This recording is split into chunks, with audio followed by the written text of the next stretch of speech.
एक बात जहन में रख लें कि ये हो नहीं सकता कि इंसान पर मुश्किलात ना आए। बहरहाल मुश्किलात आएंगी।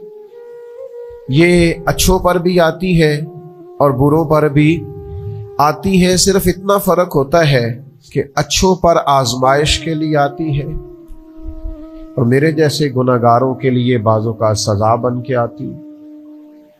बहरहाल आजमाइश आती है। दुख, तकलीफ, बीमारी, मसाइब, परेशानियां ये इंसान के साथ साथ चलती हैं।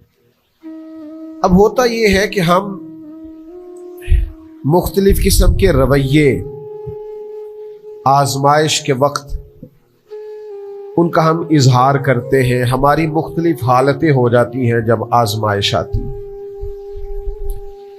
सिर्फ समझने की बात यह है कि आजमाइश तो बहरहाल आएगी, तो हमने करना क्या है। अब बहुत सारे लोग, उनको पता होता है कि गर्मी का मौसम आ रहा है, तो उससे पहले पहले वो क्या करते हैं, जिनके पास सहूलियात होती है वो अपना एसी ठीक करा लेते हैं। उसकी रिपेयरिंग का कोई काम करना हो करा लेते हैं। जिनको वो मुयस्सर ना हो वो पंखों को साफ कर लेते हैं। कुछ लोग समझते हैं कि मेरे पास लिबास सारा मोटा है तो मैं बारीक मौसम के मुताबिक लिबास खरीद लूं, बनवा लूं। सर्दी का मौसम आता है तो हमने देहातों में देखा था कि हमारी माएँ पुरानी रज़ाइयाँ भी नए सिरे से तैयार करा लेती थी। उनकी तैयारी करा ली जाती थी, तो पता होता है कि ये मौसम बहरहाल आना है। फिर हुकूमतें भी कुछ तदाबीर करती हैं, कुछ वैक्सीनेशंस होती हैं कि ये इस मर्ज का इस मौसम में फैलने का खतरा है, तो क्या किया जाए। तो किया ये जाए कि इस मौसम के लिए इस बीमारी के फैलने का खदशा है तो इसकी ये वैक्सीनेशन है, ये वक्त पर करा ली जाए ताकि इंसान जब वो बीमारी आए तो आने से पहले उसके पास तदाबीर मौजूद हो। आजमाइश तो आएगी, करना क्या है। सबसे पहली बात यह है कि जब इंसान पर आजमाइश आए तो उसे अपने आप को कंट्रोल करना है। वावेला नहीं करना, शोर नहीं करना, हाथ पैर नहीं फूलने चाहिए, बहुत ज्यादा एंजाइटी डिप्रेशन उसे नहीं होना चाहिए। उसे अपने आप को कंट्रोल करना चाहिए। बाकी जो लोग मदद के लिए आएंगे वो बाद में पहुंचेंगे। जो डॉक्टर उसके पास आएगा उसको भी फोन जाएगा, वो तैयारी करेगा, वो निकलेगा, गाड़ी निकालेगा, आने में टाइम लगेगा। उसके पास अगर रेस्क्यू वाली टीमें आएंगी तो वो भी टाइम, सबसे पहले उससे ज़हनी तौर पर मुश्किल के आते ही उसे ये देखना चाहिए कि मेरा अपना कंट्रोल लेवल किस तरह का। उसे अपने आप को बहुत एतमाद में रखना है, तहम्मुल में रखना। मुश्किल आ गई है, अब ये फौरन नहीं जाएगी। एक उसूल समझ लें कि नबी पाक अलैहिस्सलाम ने फरमाया कि सब्र वो है जो पहले सदमे के वक्त किया जाता है। जो ऐन मुसीबत जब आए उस वक्त जो लोग सब्र करते हैं उसको सब्र कहा जाता है। जिसको हफ्ते के बाद आया वो सब्र नहीं, वो तो जख्म ही ठीक हो गया है। जिसने एक महीने के बाद कहा है मुझे सब्र आ गया है, तो वही वो तो अब तो जख्म ही मुंदबिल हो गया, अब तो वक्त ने मरहम पट्टी कर दी। तो सबसे पहली बात ये देखिए कि खुद पर आपको कितना काबू हासिल है, आपने खुद किस तरह का रवैया करना है। आप बिल्कुल परेशान हो रहे हैं, आजमाइश में आ रहे हैं, हाथ पैर फूल रहे हैं, तो इससे आप और ज्यादा परेशान हो जाएंगे। मुश्किलात आ जाती हैं, तकलीफें आ जाती हैं, जिंदगी में हादसात हो जाते हैं। जो आप नहीं चाहते, जिसका आपने कभी तसव्वुर नहीं किया होता, वो काम भी कई दफा हो जाता है। अब उसमें करना क्या है, उसको किस एंगल से देखना है। मुसीबत, परेशानी, दुख, हादसा, वाकया, गैर मुतवक्के चीज आपकी जिंदगी में आ गई, आप तवक्को नहीं कर रहे थे, आप तो किसी और चीज के लिए तैयार थे, आपके तो इरादे कुछ और थे, लेकिन कुछ हालात और हो गए, आजमाइश और तरह की हो गई। और ऐसी आजमाइश हो गई जिसका आपका ज़हन नहीं था कि ये भी मेरे लिए हो सकती है, नहीं, आपने सोचा जरूर हुआ था कि आजमाइश आएगी, लेकिन और चीज़ों को आप सोच रहे थे, मैंने ये ठीक करना है, मैंने ये ठीक करना है, मैंने इस पर ख्याल रखना है। लेकिन तकलीफ ने, दुख ने, आजमाइश ने रास्ता कोई और बना लिया। तो अब ये क्या है?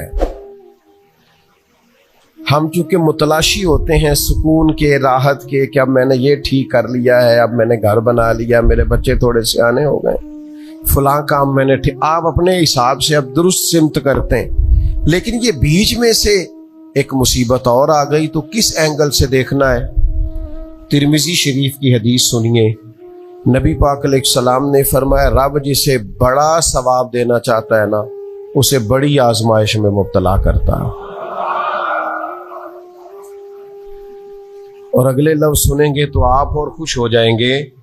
हुजूर फरमाते हैं, जब अल्लाह ताला किसी कौम से मोहब्बत करता है ना, तो फिर उन्हें आजमाइश में डाल देता है। जो उस आजमाइश में रब से राजी रहे ना, रब भी उससे राजी रहता है।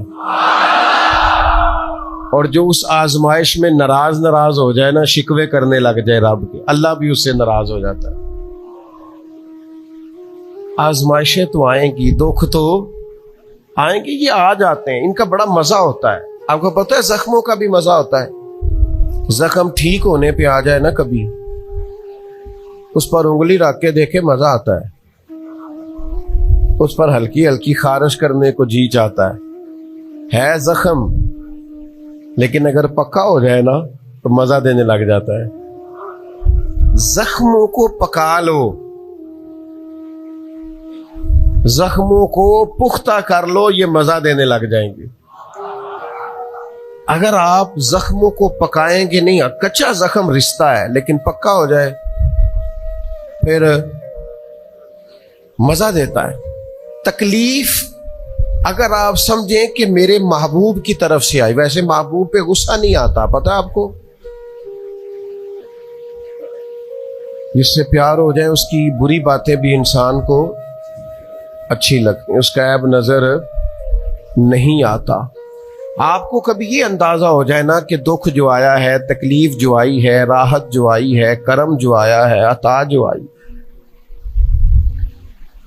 तो ये आई है महबूब की तरफ से। यानी दुख आया है, आया किधर से है?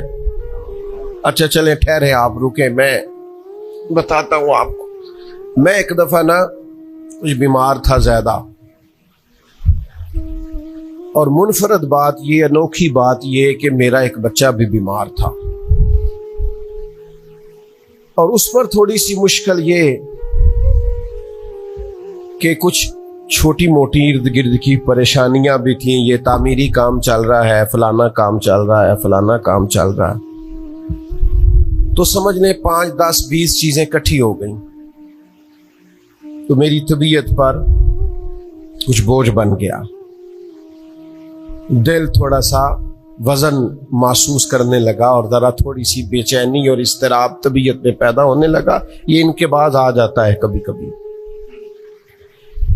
तो उसकी तदबीरें, उसके मामलात भी मैं देख रहा था, लेकिन थोड़ा सा ना ज्यादा ज़हनी तौर पर मैं अपने आप को तकलीफ में महसूस करता था। तो एक रात मैं, तस्बीह मेरे हाथ में थी, तो मैं हस्बुनल्लाहु व निअमल वकील, निअमल मौला व निअमन नसीर, इसका मैं वजीफा पढ़ रहा था। तो पढ़ते पढ़ते मैंने ना साइड चेंज की, रुख फेरा।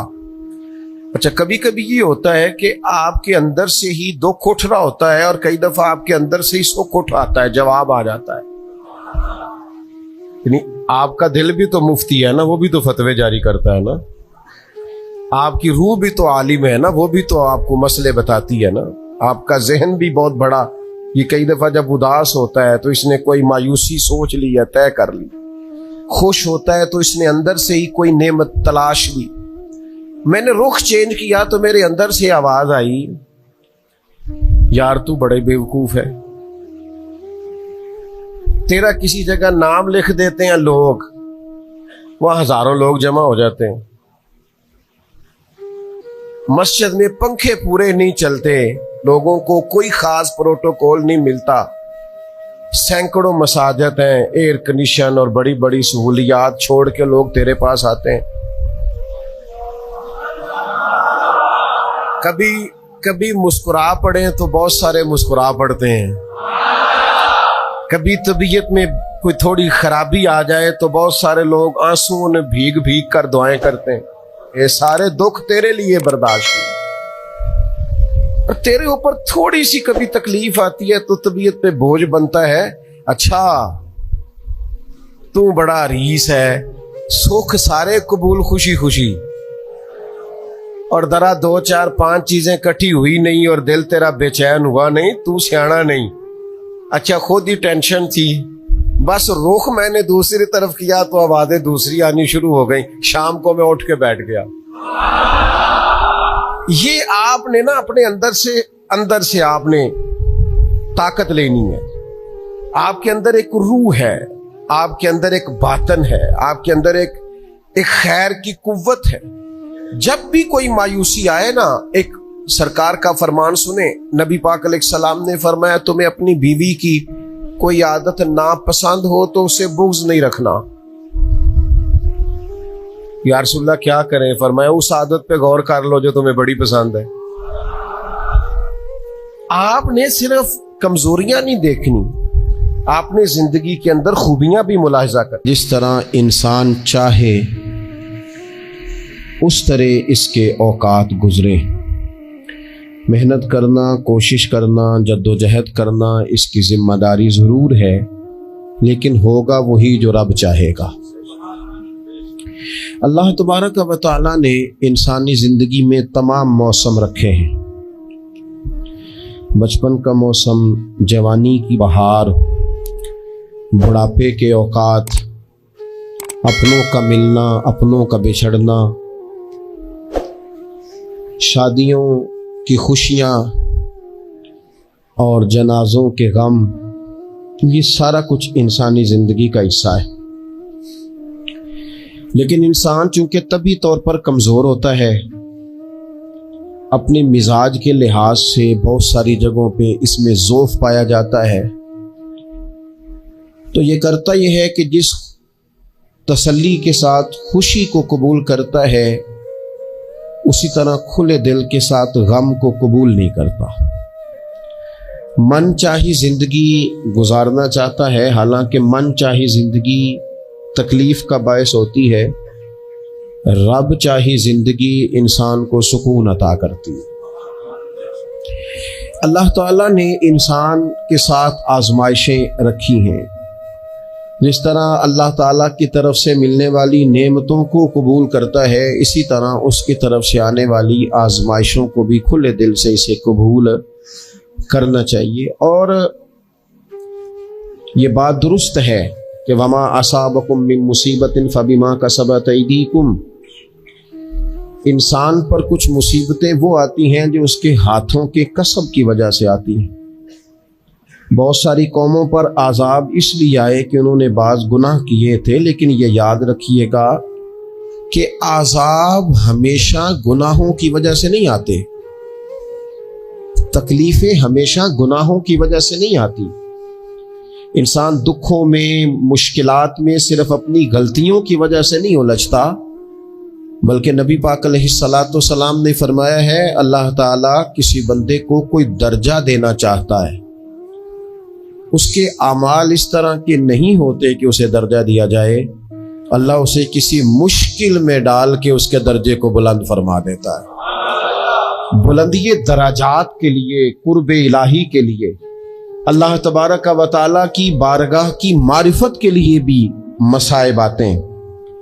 आप देखिए ना, नबी पाक सल्लल्लाहु ताला अलैहि वसल्लम ने फरमाया सबसे ज्यादा तकलीफें अंबिया पे आती हैं, और फरमाया मैं अल्लाह का महबूब हूँ, अंबिया का सरदार हूँ, मेरे ऊपर सबसे ज्यादा तकलीफें आई हैं, आजमाइशें आ जाती हैं। और रब फरमाता है वाला नबलुवन्नकुम बिशैइन मिनल खौफी वल जूअ, हम जरूर तुम्हें आजमाएंगे कुछ खौफ के साथ, कुछ भूख के साथ, व नक्सिम मिनल अम्वाली वल अनफुसी व समरात, जरूर तुम्हें आजमाएंगे फलों की और जानों की कमी के साथ। अगर तुम इसमें साबित कदम रहे शिकवे न किए, अपने रब की रिजा पे तुम राजी रहे तो वबश्शिरी साबिरीन, ए महबूब फिर जो मेरी रजा पे सब्र करें उन्हें मेरी जन्नत की खुशखबरी भी अता फरमा दे। हम तुम्हें जरूर आजमाएंगे, खौफ भी, भूख भी, मालों और जानों की कमी भी। मोमिन की ये शान होती है कि वो किसी भी मौके पर अपने रब से शिकवा नहीं करता, किसी भी हाल में अपने रब की शिकायत नहीं करता।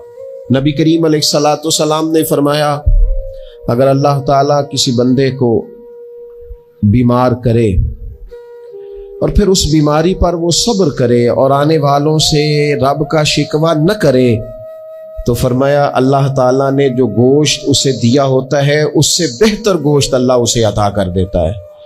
अगर अल्लाह ताला की हिकमत गालिब हो और तकाजा उस बीमारी में उस बंदे के इंतकाल के कर जाने का हो, तो फरमाया फिर अल्लाह ताला उसे शहादत का दर्जा अता फरमा देता।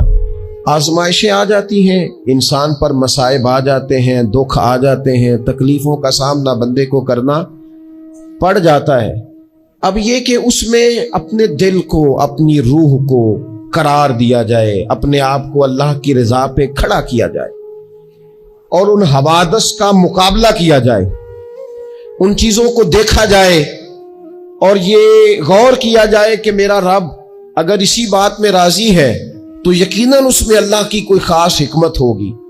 कहत हजरत उमर के जमाने में भी आ गया था, बड़ी मुश्किलात का सामना करना पड़ा। तो इन मसाइब में इंसान को थोड़ा सा पहले तो हिम्मत करनी है, फिर उसमें करने का जो काम है वो ये है कि सबसे पहला काम तो ये है कि अपने रब की बारगाह में खुल के दुआ मांगी जाए, अल्लाह तबारक व तआला के हुजूर इल्तजाएं की जाएं, दुआएं की जाएं, रब करीम को मनाया जाए।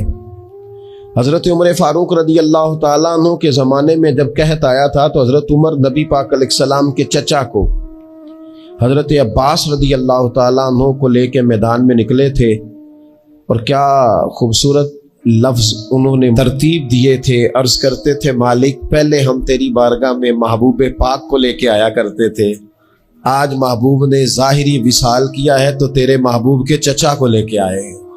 तो ए अल्लाह तू मेहरबानी फरमा, अपने महबूब के चचा का सदका हमें बारिश अता फरमा। तो बस हजरत उमर ने वो दुआ मांगी, हजरत अब्बास को वसीला बनाया तो अल्लाह ने बारिश अता फरमा दी। अच्छा, फिर ये दोनों चीजें हमें हदीस सही में मिलती हैं। एक नौजवान ने, एक शख्स ने आके हुजूर की बारगाह में अर्ज की, या रसूलल्लाह बारिश नहीं होती, दुआ कर दें। तो नबी पाक ने हाथ उठाए दुआ के लिए, इतने हाथ बुलंद किए कि बगलों की सफेदी नजर आने लगी। वो कहते अभी महबूब के दस्ते मुबारक पूरी तरह चेहरे पर फिरे नहीं थे कि अल्लाह ने बारिश अता कर दी। फिर पूरा हफ्ता बारिश होती रही तो लोगों को अब बारिश की कसरत की वजह से बाद मसाइल बनने लगे, तो वो फिर हाजिर हुए। अर्ज की, या रसूलल्लाह दुआ फरमा दें, अब तो कुछ मुश्किलात बढ़ने लगी है। तो हुजूर ने फिर हाथ उठाए, कहे अल्लाह अपना फजल नसीब फरमा, मेहरबानी फरमा। कभी बारिश की जरूरत होती है और कभी बारिशों का कसरत से होना वो तकलीफ का बायस हो जाता है बाज़ जगहों पर। तो कहते हैं फिर हुजूर ने दुआ फरमाई, अभी चेहरे पे हाथ नहीं फेरे थे कि मदीना मुनव्वरा में बारिश खत्म हो गई। तो सबसे पहला और जरूरी काम हमारा आज मिजाज बन गया है कि हम तबसरे करते हैं, सियासत करते हैं, उस पर बैठकर अब एक और दौर आ गया है, वीडियो बनाते हैं, मोबाइल चलाते हैं, जो कि बहुत बड़ा इम्तिहान है हमारे लिए कि सिर्फ 20 मिनट मोबाइल को हाथ ना लगाएं, बहुत बड़ा इम्तिहान है। हो सकता है बहुत सारे लोग बड़ी तकलीफ में आ जाएं कि पूरे 20 मिनट गुजर गए। उस पर वीडियो बनाएंगे, उस पर कमेंट्स करेंगे, उस पर ये काम हम करते हैं। हालांकि अगर कोई ऐसी मुश्किल आ जाए तो शरीयत ने हमें यह सबक दिया कि पहले दुआ, पहले अल्लाह की बारगाह में हाजिरी। अकबर इलाहाबादी ने कहा था कि मुसीबत में भी अब याद खुदा हमको नहीं आती। दुआ मुंह से ना निकली, जेबों से अर्जियां ही निकली। हम महकमों में दरखास्तें देते हैं लेकिन दुआ की तरफ बढ़ते बड़ा खूबसूरत काम है। सबसे पहले तो ये करें कि वो जो हमारे भाई तकलीफ में है, मजबूरी में है, उनके लिए अपने रब की बारगाह में अर्ज करें कि मालिक, कुदरतों का मालिक तो तू है, हर चीज तो तेरे दस्ते करम में है, और तू करीम इतना है कि बंदों पे तू गजब नहीं ज्यादा फरमाता, रहमत ही ज्यादा फरमाता है, और तेरी रहमत तेरे गजब पर गलबा रखती है। इसलिए मालिक तू करम फरमा, और ये जो लोग हैं तू इन्हें अपने फजल से ही आसानी अता फरमा ताकि इस मुश्किल से निकल आए।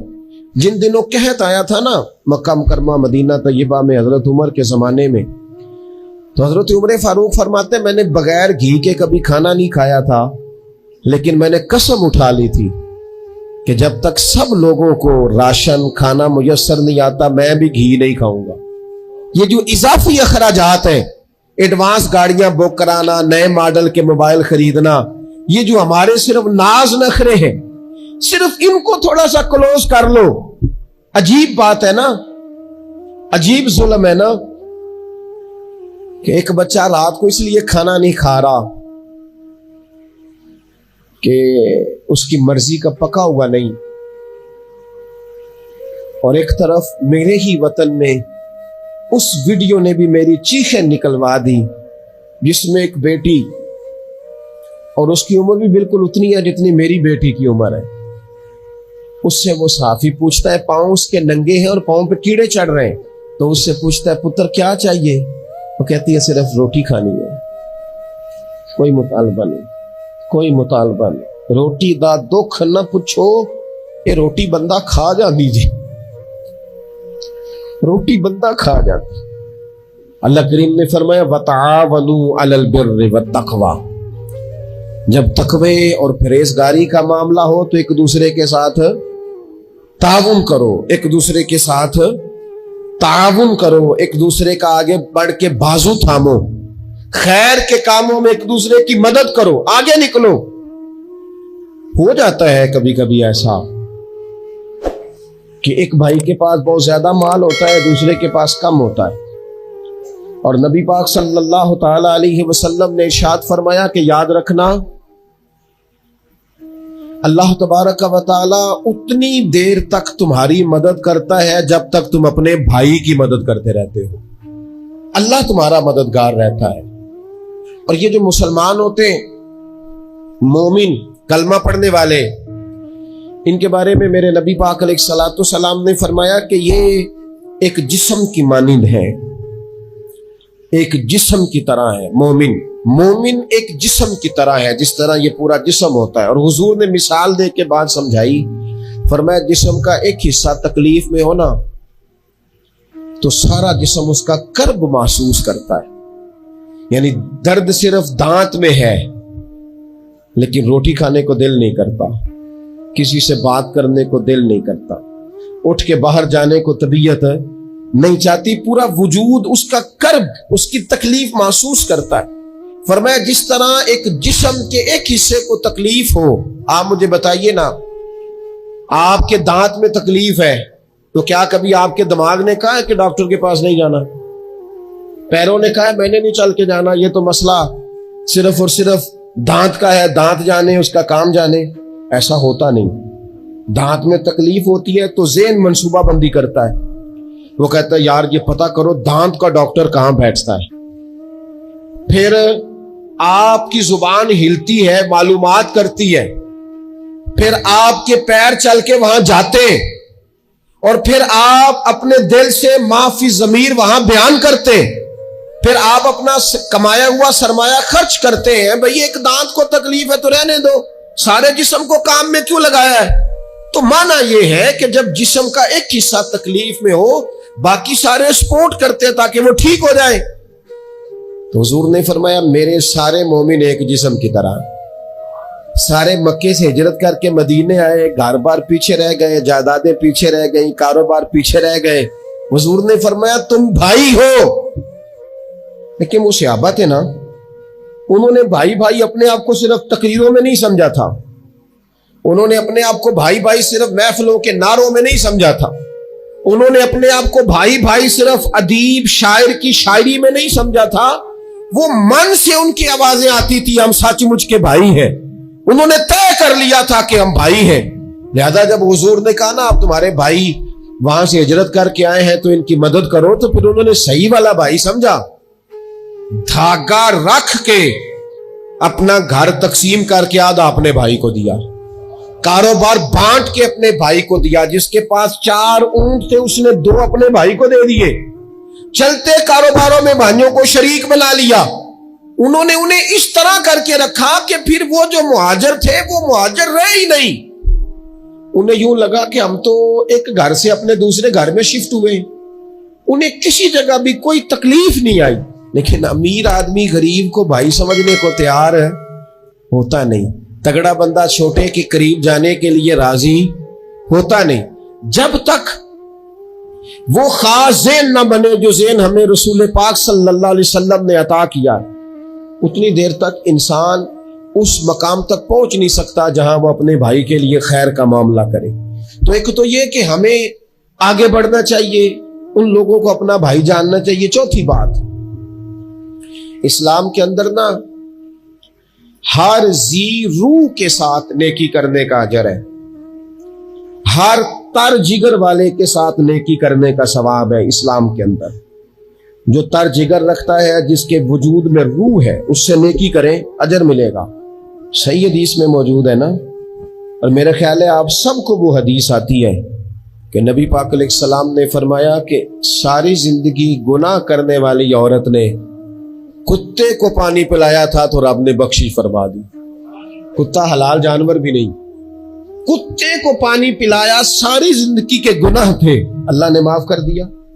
कोई भी तर जिगर वाला हो, आप मुझे बताइए, एक कुत्ते को पानी पिलाने से रब माफ करता है, तो अगर वो किसी इंसान की खिदमत करे, और निरा इंसान नहीं मुसलमान, और निरा मुसलमान नहीं मदीने वाले का गुलाम, रसूलुल्लाह का कलमा पढ़ने वाला, उसके साथ नेकी करने से अल्लाह कितना अजर अता फरमाएगा। तो अजीज भाई, मखलूक खुदा से जब लोग प्यार करते हैं, जब लोग मोहब्बत करते हैं, और जब हमारे दिल नरम, हमें ना मादा परस्त बनाया गया है कुछ अरसे से, हमारा ज़हन बना दिया। और ये ढेर सारे लोग हैं जो तकसीम करते हैं ज़हनों को, ढेर सारे लोग, इसमें बाद मजहबी लोग भी शामिल हैं, इल्ला माशाल्लाह, जो ज़हन तकसीम करते हैं, छोटी छोटी अपने लालच के लिए लोगों को एक दूसरे से दूर करते हैं। ये तकसीम कार हमारा आम हिस्सा है, आम जुज़ है। याद रखना, जब कौमें मादा परस्त हो जाती है ना, जब वो हर चीज को पैसे में तोलती है और पहले अपना नफा देखती है, फिर वो माशरा इंसानों का माशरा नहीं रहता, वो ताजरों का माशरा होता है। वहां हर चीज सेल होती है, बेची जाती है। दोस्तों, कल्बी तौर पर जब दिलों में गुंजाइश होती है, जब हमारे दिलों में वुसअत होती है, जब हमें प्यार करना आता है, 2 आदमियों का खाना 3 आदमी खा सकते हैं। शर्त यह है कि वो तीसरे को बिठाने की वुसअत रखते हों। 4 आदमियों का खाना 5 आदमी खा सकते हैं। शर्त यह है कि उनके दिलों में गुंजाइश मौजूद हो। याद रखना, एक छत के नीचे, एक ही घर के अंदर 4-5 खानदान गुजारा कर सकते हैं। शर्त यह है कि उनके दिलों में गुंजाइश मौजूद हो।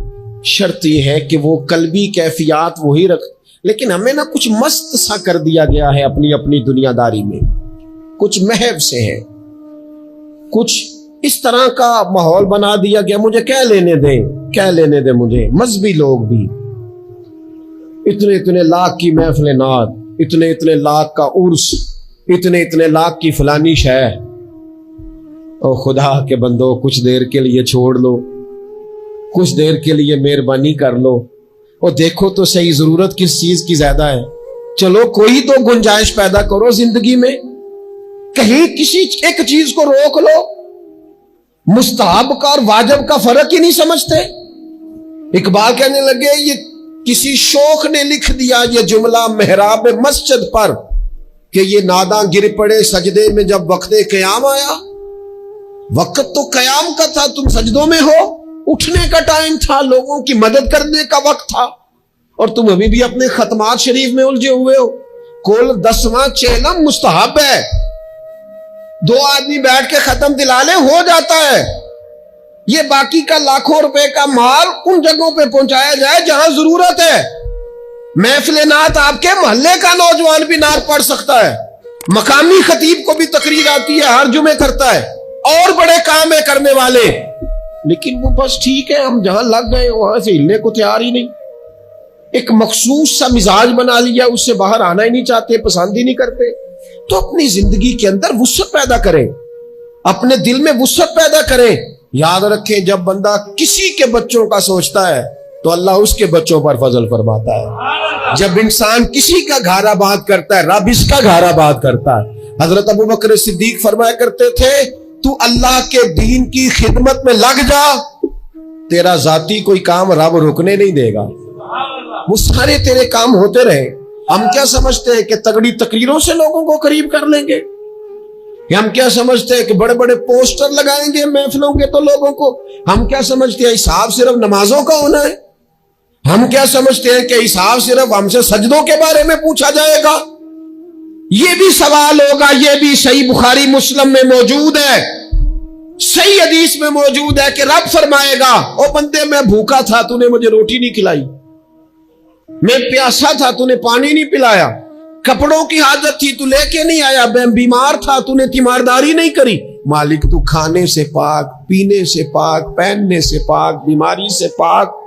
तो रब करीम फरमाएगा, वो जो तेरे पड़ोस में बंदा बीमार था तो मैं ही तो था ना, वो जो तेरे पड़ोस में आदमी भूखा था तो बंदा तो मेरा ही था ना, वो जो तेरे दाएं बाएं लोगों को हाजत थी तो वो मेरे ही बंदे थे।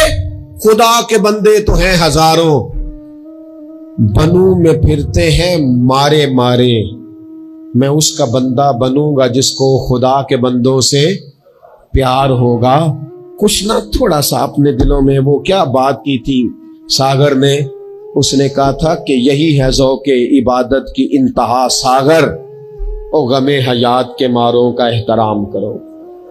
ये जो गमे हयात के मारे हैं इनका एहतराम करो।